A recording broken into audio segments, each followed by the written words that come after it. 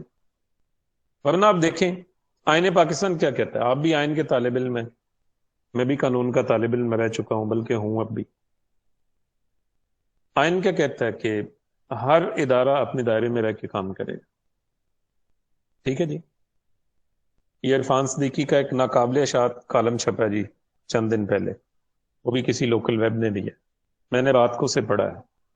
4 جرنیل گئے ہیں جی رفیق تارڑ کے پاس، صدر پاکستان کے پاس، جون 2001 میں. انہوں نے کہا تارڑ صاحب آپ ریزائن دے دیں. جنرل مشرف ہے، جنرل محمود ہے، اور جنرل یوسف ہے، ایک اور جنرل. تارڑ صاحب آپ ریزائن دے دیں. تارڑ صاحب کیونکہ جج بھی رہ چکے تھے، پھر تارڑ بھی تھے، پھر گجرانوالہ سے بھی تھے، یہ ساری چیزیں ہیں. تارڑ صاحب نے کہا کہ آپ کو پتہ ہے کہ آئین کے لحاظ سے میں سپریم کمانڈر ہوں تمام فوجوں کا، اور آپ سب لوگ میرے ماتحت آتے ہیں، اور آپ لوگ کیا مجھ سے استعفیٰ طلب کر سکتے ہیں؟ کہتے ہیں جب یہ جواب اس نے کھرا سا دیا یہ خاموش ہو گئے. اس کے بعد واپس آئے. اگلے دن مشرف صاحب کے چیف ایگزیکٹو آفس سے ایک آرڈر جاری ہوا جس کے تحت صدر صاحب کو برطرف کیا گیا. دوسرا آرڈر جاری ہوا جس کے تحت مشرف صاحب کو صدر نامزد کیا گیا. مشرف صاحب کے پاس اس وقت چیف آف آرمی سٹاف کا عہدہ تھا، chief of joint chief of staff committee کا، یعنی تینوں مسلح افواج کے سربراہ کا، اور اس وقت انہوں نے صدر کا عہدہ سنبھالا. جسٹس ارشاد حسن خان جو اس وقت پی سی او جج تھے، انہوں نے جناب ان سے عہدے کا حلف لیا.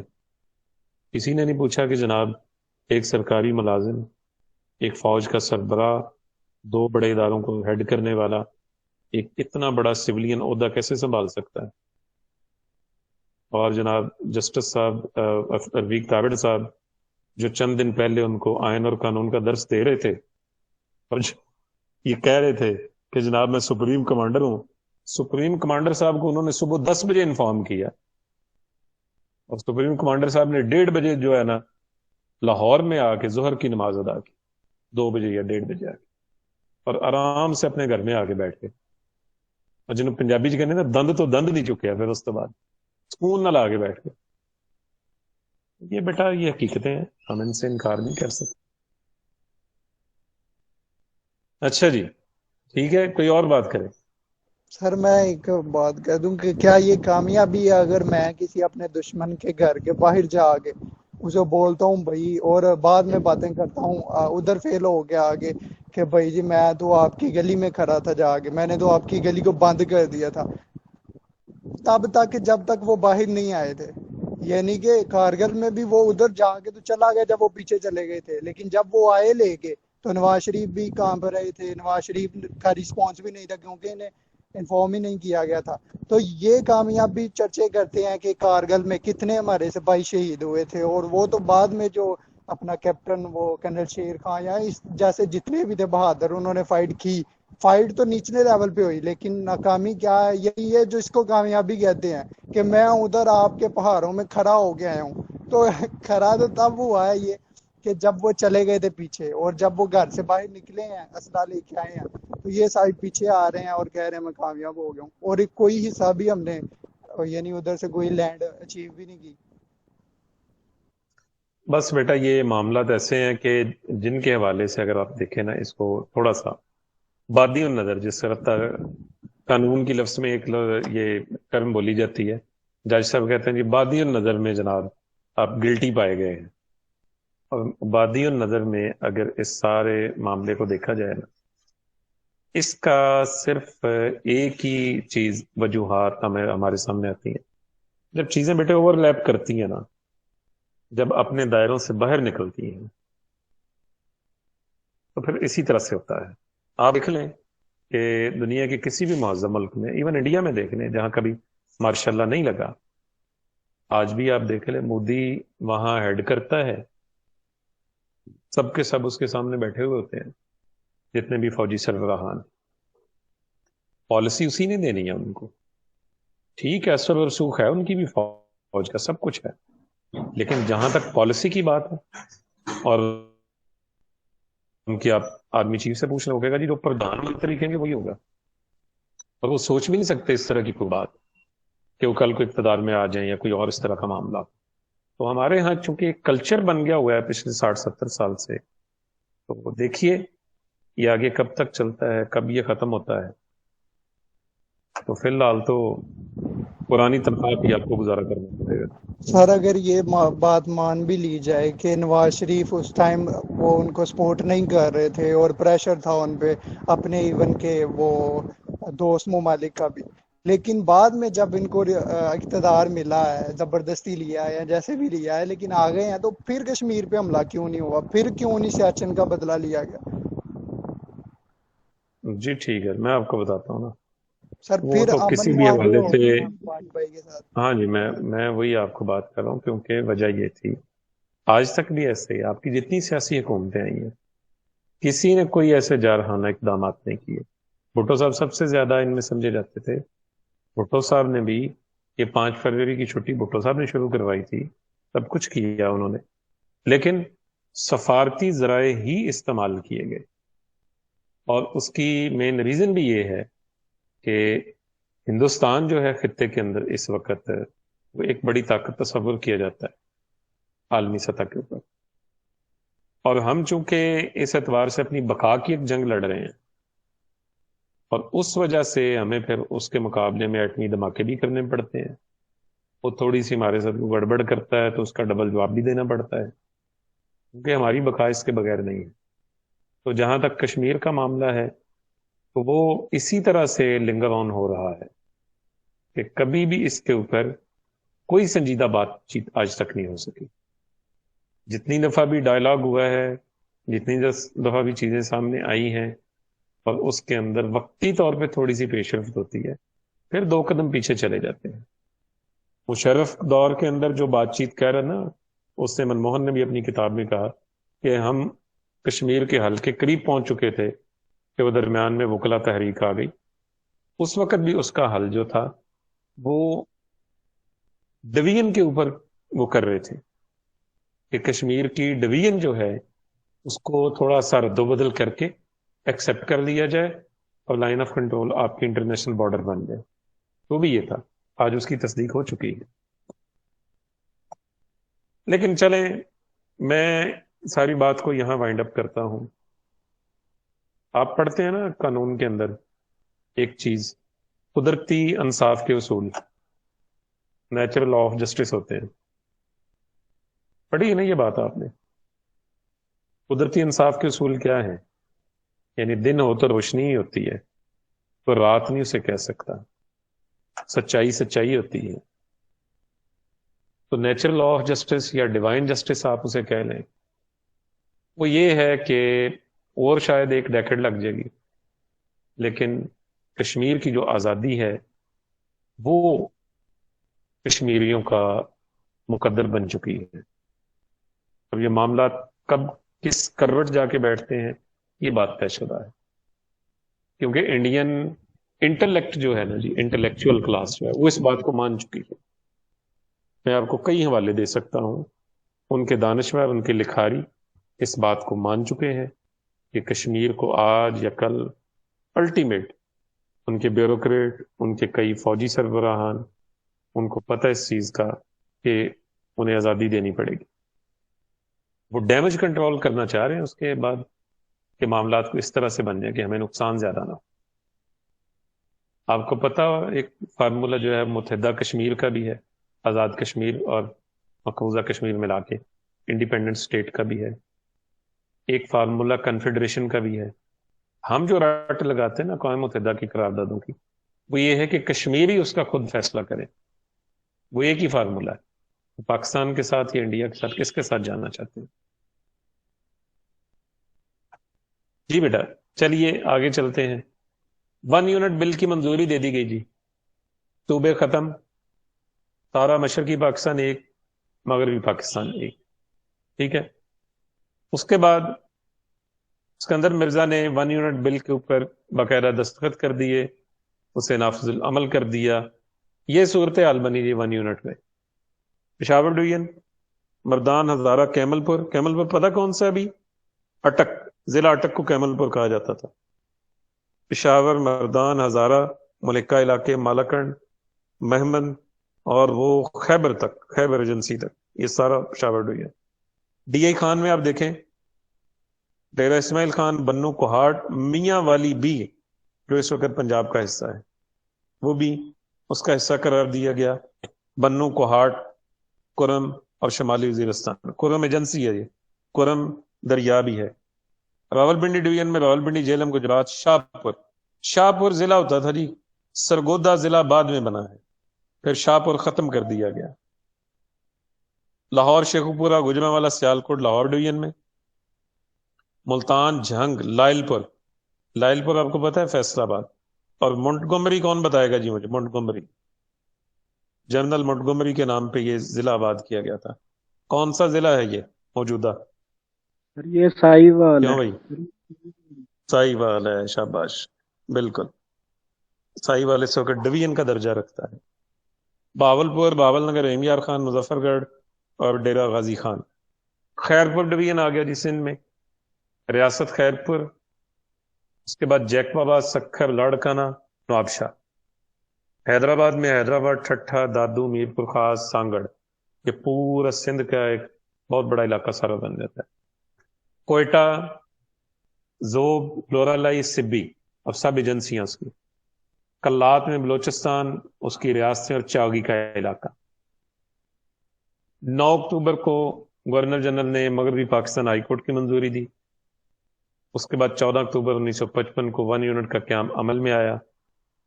ڈاکٹر خان کی نگرانی میں وزراء جو اس وقت یہاں بنے: ایوب کھوڑو، سردار بہادر خان، خان قربان علی خان، میاں ممتاز دولتانہ، سید عابد حسین، سردار عبدالحمید دستی.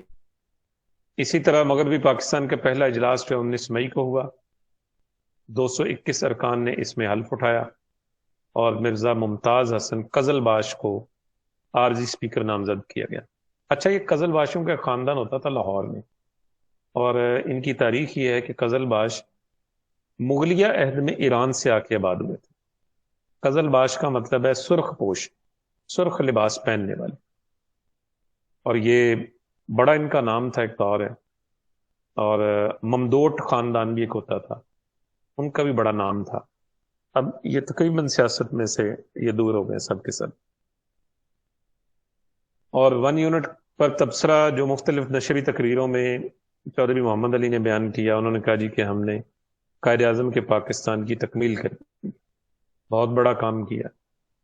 اور مشرقی بنگال میں جب یہ بل منظور ہوا تو وہاں کے وزیر بسنت کمار داس نے اس کے اوپر تبصرہ کیا، اور انہوں نے اس حوالے سے اسے کہا کہ یہ مشرقی بنگال کی خود مختاری کی طرف راستہ ہموار ہو جائے گا اس سے. اور واقعی ایسا ہوا جی. اچھا، کچھ چیزیں ایسی تھیں جو ہندوستان نے بڑے ٹائم سے مان لی، انہیں بعد میں مسائل نہیں ہوئے، کیونکہ وہاں بھی بہت ساری زبانیں ہیں، کیرلا، بنگال، پھر وہ کرناٹک کا علاقہ، کہیں وہ تلگو بولی جاتی ہے، کہیں وہ مراٹھی بولی جاتی ہے، کئی بولی ہیں، 22 تو ان کی قومی زبانیں ہیں. انہوں نے 1949-50 میں ہی یہ ہوم ورک مکمل کر لیا کہ پروونشل اٹانومی دے دی جائے، صوبائی خود مختاری دے دی جائے، تاکہ آئندہ معاملات جو ہیں وہ ٹھیک طریقے سے چل سکے. اور وہ اس میں کامیاب رہے. اس اعتبار سے ہم نے اس کے اوپر دیکھے نا پسو پیش کی معاملات جو ہیں وہ ہم اس کو ٹھیک طریقے سے نہ چلا سکے. 1 یونٹ کے فائدے جو ہمیں حاصل ہوئے، اقتصادی نقطہ نظر سے ہمیں کافی فائدے ہوئے. اخراجات میں کمی ہوئی، بچت ہوئی، جو صوبوں کو دیا جاتا تھا وہ ایک جگہ ہو گیا، اور منصوبہ بندی میں آسانی ہوگی، نئے منصوبے شروع کر دیے گئے. قیمتوں میں کمی ہوئی، صوبائی عصبیت کافی حد تک کم ہوئی، اس سے کچھ فائدے ہمیں اس سے حاصل ہوئے۔ گورنر جنرل کو قوانین میں ترمیم کا جو اختیار تھا، اس حوالے سے 23 ستمبر 1955 کو دستور میں یہ اختیارات گورنر جنرل سے کو دیے گئے تھے کہ 1 یونٹ کے نظم و نسق کے تحت ترمیم اور تنسیخ اور رد و بدل کر سکتے ہیں۔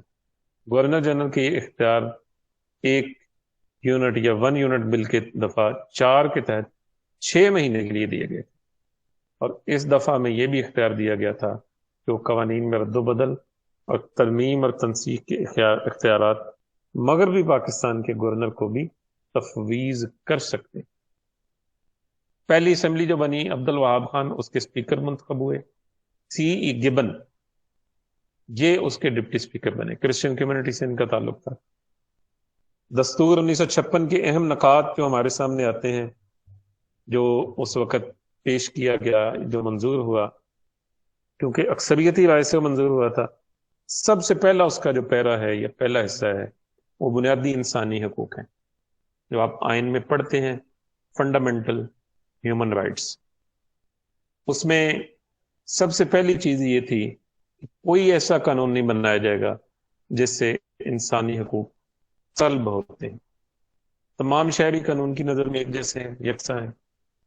جان کی، مال کی آزادی ہر ایک کو حاصل ہے، آزادی رائے ہے، آزادی اجتماع ہے، اسلحے کے بغیر معقول حدود کے اندر وہ آزادی رائے کے لیے اپنا اجتماع کر سکتے ہیں، آزادی جماعت بھی ہے، معقول اخلاقی حدود کے اندر رہ کے وہ اپنی اس آزادی کو انجوائے کریں۔ ہر شخص کو نقل و حرکت کا حق حاصل ہے، درس کا، مذہب کا، تعلیم کا، ان تمام چیزوں کا حق حاصل ہے، اور عوامی ضرورت کے علاوہ کسی کی جائیداد قانون کے بغیر حاصل نہیں کی جائے گی۔ یہ وہ شک ہے نا جی، کہ اگر آپ کی جائیداد کسی روڈ سائڈ کے اوپر آتی ہے، گورنمنٹ کہتی ہے کہ ہم توسیع کرنا چاہتے ہیں، آپ کہتے ہیں میرا گھر ہے، گورنمنٹ کہتی ہے جی جو آپ کی مارکیٹ پرائس ہے وہ ہم سے لے لیں، کیونکہ جو جگہ مفاد عامہ کے تحت ہوگی حکومت اسے پرچیز کر سکتی ہے، یہ اس کو حق حاصل ہے۔ کسی شخص کو غلام نہیں بنایا جا سکتا، بیگار نہیں لیا جا سکتا۔ بیگار یہ جو لوگ پکڑ کے لے جاتے تھے، کیمپوں میں رکھتے ان سے کام کرواتے۔ ملازمتوں میں مذہب، نسل، صنف یعنی مرد اور عورت، رہائش، پیدائش کی بنا پر تمیز نہیں کی جائے گی۔ کوئی بھی شخص اہل ہے، قابل ہے، کسی بھی رنگ، نسل، مذہب کا ہے، اسے ملازمت دی جائے گی۔ چھوت چھات کا جو قانون تھا وہ ختم، اور اس میں کوئی بات ایسی نہیں ہوگی۔ یہ تمام جو 22 کے 22 بیان کیے گئے ہیں یہ فنڈامنٹل رائٹس ہیں۔ سپریم کورٹ آف پاکستان ان تمام حقوق کے حوالے سے، ان کو نافذ کرنے کے حوالے سے اپنی طاقت رکھتا ہے، وہ ان کو نافذ کر سکتا ہے۔ جو بیسک پرنسپل یا رہنما اصول طے کیے گئے، ان کے اندر یہ بات تھی کہ مسلم ممالک کے ساتھ اتحاد، امن و سلامتی کے حوالے سے اچھے تعلقات، قرآن و سنت کے مطابق زندگی، قرآن کی تعلیم، اتحاد، اسلامی اخلاق، مساجد، زکوٰۃ، اوقاف، وہی ساری چیزیں جو آپ نے 1956 کی اسلامی دفعات پڑھی ہیں۔ اور اسی طرح پسماندہ اقوام کی، شیڈولڈ کاسٹ کی جو بات کی گئی، تو ان کے حوالے سے بات طے کی گئی، ان کی ترقی اور تعلیمی ترقی، ان تمام چیزوں کو مد نظر رکھا جائے گا۔ جہالت دور کرنے کے حوالے سے کم از کم پرائمری تک مفت تعلیم دی جائے گی، یہ بات اس کے اندر طے کی گئی۔ ٹھیک ہے۔ اب اس کے علاوہ منصفانہ، انسانیت پرور شرائط کار کا انتظام، عورتوں، بچوں کے حوالے سے کسی بھی قسم کا کوئی ضرر رساں معاملہ جو ہے وہ نہیں ہوگا۔ خواتین جو زچگی میں ہوں گی سہولتیں دی جائیں گی۔ تعلیم، تربیت، صنعتی ترقی، قحبہ گری، جوا اور دیگر جو ضرر رساں ادویہ یعنی نقصان دہ اشیاء جو ان کا استعمال بند۔ غیر مسلموں کو مذہبی اغراض اور طبی ضرورتوں کے لیے کے سوا شراب کا استعمال بند۔ کیونکہ دیکھیں، میں نے ایک حوالہ آپ کو دیتا ہوں، پنجاب اسمبلی کے ایک ممبر تھے کرسچن، انہوں نے اسمبلی میں قرارداد پیش کی تھی۔ انہوں نے کہا جناب ٹھیک ہے، آپ ہمیں شراب کے لائسنس دے رہے ہیں، ہمارے لوگوں کے لیے وہ ایک ذریعہ روزگار ہے، لیکن شراب عیسائیت میں بھی حرام ہے، جس طرح باقی مذاہب میں حرام ہے نا، عیسائی مذہب میں بھی شراب پینا جائز نہیں ہے۔ تو انہوں نے کہا کہ یہ جتنے بھی کرسچنز کے نام کے پرمٹ بنتے ہیں شراب کے، ان سے خرید کے سب شراب مسلمان پیتے ہیں، یا زیادہ تر مسلمان ان سے خرید کے شراب پیتے ہیں۔ آج بھی آپ دیکھ لیں، شراب کے جتنے لائسنس ہیں نان مسلمز کے نام ہیں، اور ان سے خریدنے والے جو ہیں، ان کے مین کسٹمر جو ہیں، وہ آپ کو پتہ ہے زیادہ تر کون لوگ۔ اس کے ساتھ ساتھ بلا تمیز ذات پات لوگوں کی بہبود اور ان کو بہتر مواقع دیے جائیں گے، دولت چند ہاتھوں میں جمع نہ ہو، تاجر اور مالک یعنی آجر اور اجیر، مالک مزارع، ان کے حقوق طے کیے جائیں گے، روزگار کی سہولتیں فراہم کی جائیں گی، لازمی social life insurance. Social insurance سے مراد یہ ہے کہ جو سرکاری ملازمین، ان کو سوشل سیکورٹی وغیرہ بلا تمیز مذہب، ملت، ذات پات، تمام شہریوں کو بنیادی حقوق، زندگی، خوراک، لباس، مکان، تعلیم، حق حاصل ہے ان کو۔ اپاہج، بیمار، بیکار کی وجہ سے مستقل یا عارضی کمانے کے قابل نہیں، ان کو حقوق حاصل ہے۔ معاوضوں کا جو فرق ہے، تفاوت ہے، کم کیا جائے گا۔ ربا یعنی سود جس حد تک ممکن ہوگا اسے کم کیا جائے گا۔ ٹھیک ہے جی، چلو کافی ہے بیٹا اتنا۔